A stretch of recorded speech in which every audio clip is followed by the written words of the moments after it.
So today we're going to cover doing an oil change on a 2024 Ford 6.7 liter diesel. Don't fall for the dealership's BS of you have to have a diesel technician to do the job. You don't. It's no different than a gas engine.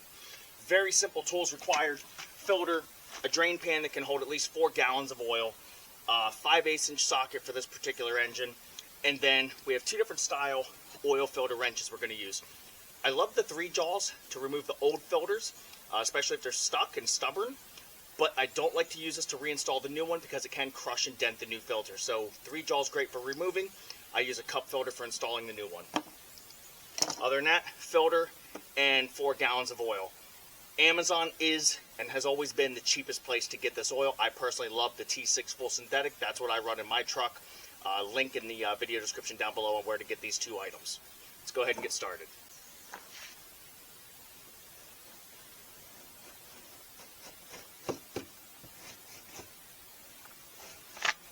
Okay, coming in from the passenger side of the truck, you'll see your oil filter right here, just inside the frame rail here, and there's our drain plug. So we're going to go ahead and pop this off, get this oil draining.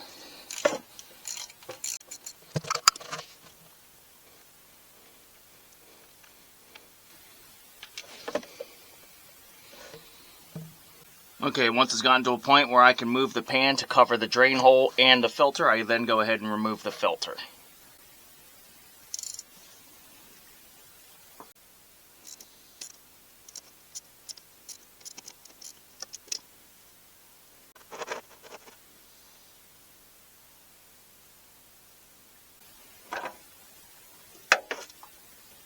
Now, one very important thing I want to point out, always check where the oil filter mounts and make sure that the O-ring came off with the filter. Here, you can see the O-ring stuck on there. You do not want to have these double stacked. You don't want the old one on there with the new one. You're going to have it spray all over when you fire the truck up. So make sure you check that the old O-ring comes off. Okay, something else to point out here. On your drain plug, there's an O-ring inside the drain plug.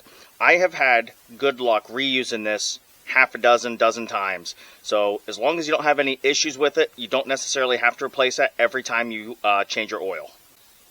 Next step, before installing your new oil filter, we want to prime it. How we do that is we simply fill it with oil.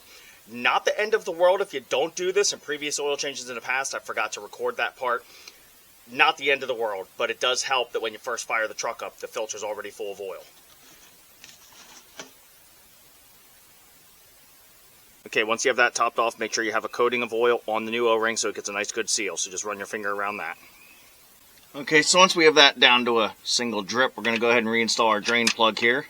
Now the torque on this is going to be 19 foot-pounds. For such a small measurement, I like to use an inch-pound torque wrench. So that would be 240 minus 19, 221 inch-pounds. So now we're going to go ahead and reinstall our oil filter, and that's going to be 189 inch-pounds. And all of this will be in the video description down below.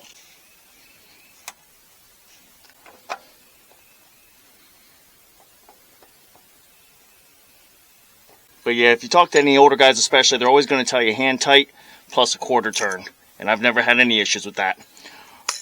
Always kept them from getting stuck on to where they were a pain to get off, and always was tight enough to prevent leaks. But so once we have those tightened down, we're ready to top off the engine. Alright, on the driver's side of the vehicle, we have our oil fill and our dipstick here.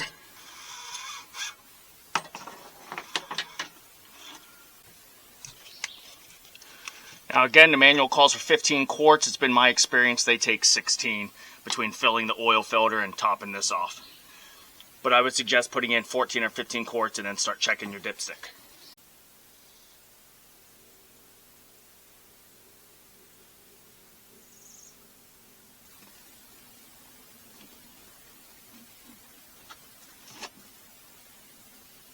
Okay, so once you're about there, we're ready to put the fill cap back on and put the dipstick back in.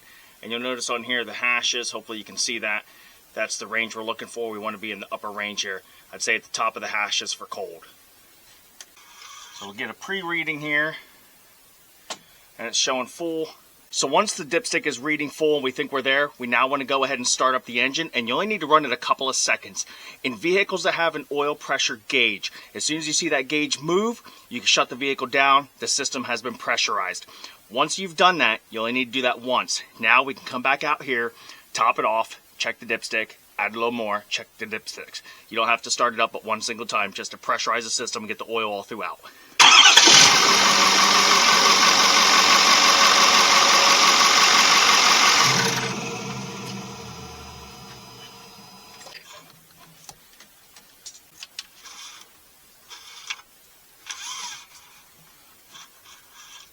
And so yeah, if you saw the before, it looked like it was over full. Now you see, I only consistently have it up to there, so I need to add probably another quart.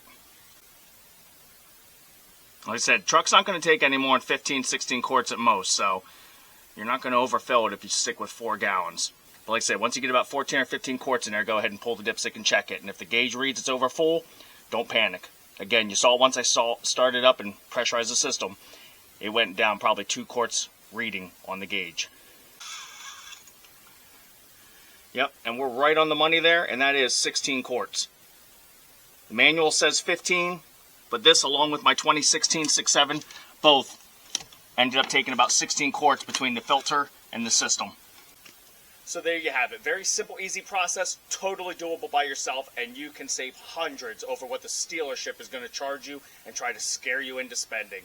So again, check the video description down below for torque specs, parts list, all that, any tools you need. And be sure to like the video if it helped you out at all, and subscribe to the channel. This is a new truck I just got. Now, I don't have $110,000, so I bought it used, but so I run a business with this. So there will be more maintenance items coming, and as it starts to need repairs. So always more coming. As always, I really appreciate your support. Thank you for watching.